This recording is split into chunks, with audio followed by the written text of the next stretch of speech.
हम मंजू शर्मा अपना YouTube channel पर सबके स्वागत करै छी। नमस्ते, प्रणाम सब दीदी भाई जी के प्रणाम, सब यूट्यूब फैमिली के प्रणाम। हर हर महादेव, जय भोलेनाथ, जय शिव शंकर महादेव। भोलेनाथ की कृपा से अहाँ सब स्वस्थ रहो, मस्त रहो, हमरा सब पर कृपा ना बरसवित रहो और सब कोई प्यारा आशीर्वाद देत रहो, आगे बढ़ावित रहो। हम दुनू दरानी जेठानी जा रहल छी बहुत प्यारा सा सोहर गीत गाब अहाँ सब जरूर सुनब। जन्माष्टमी, कृष्ण जन्माष्टमी सोहर गीत गाब जा रहल छी। अहाँ सब जरूर प्यार आशीर्वाद देब, जरूर आगे बढ़ाएब।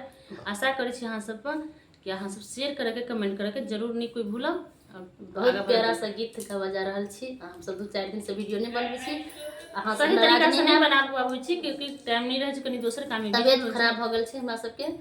जरूर अहाँ सब लाइक सब्सक्राइब करैत रहब, बिसरब नहीं।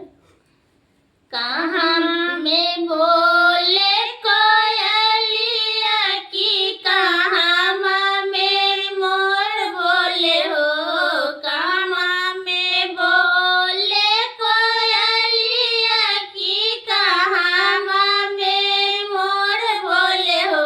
ललना कहाँ में बोले सहरे सबा महल उठे सोहर हो। ललना कहाँ में बोले सहरे सबा महल उठे सोहर हो। कहाँ में बोले कोयलिया की, कहाँ में मोर बोले हो, कहाँ में बोले कोयलिया की, कहाँ में मोर बोले हो।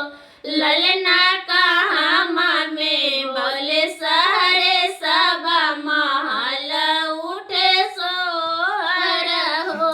ललना कहाँ में बोले सहरे सबा महल उठे सोहर हो। ललना कहाँ में बोले सहरे सबा महल उठे सोहर हो।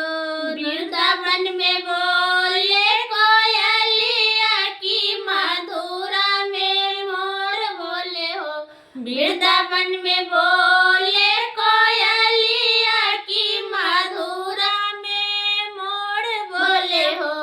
ललना गोकुल में बोले सहरे सबा महल उठे सोहर हो।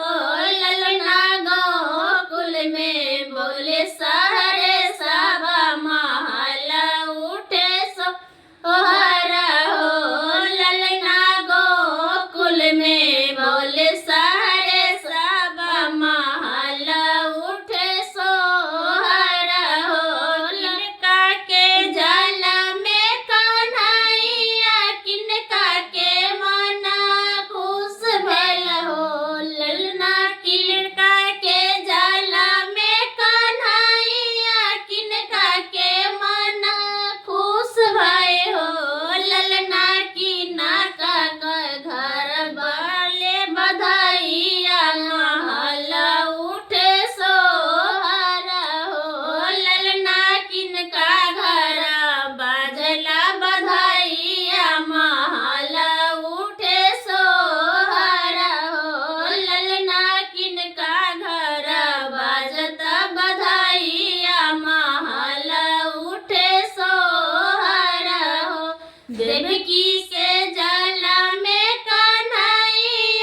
कृष्ण जी जन्म लेला हो ललना की नाका के छायल बेचैनी कृष्ण जी जन्म लेला हो देवकी के माना भेला रखी जसोधा मन खुश भेला हो देवकी के माना भेला रखी जसोधा मन खुश भेला हो ललना कंस के छायल बेचैनी कृष्ण जी जन्म लेला हो ललना कंस के छायल बेचैनी कृष्ण जी जन्म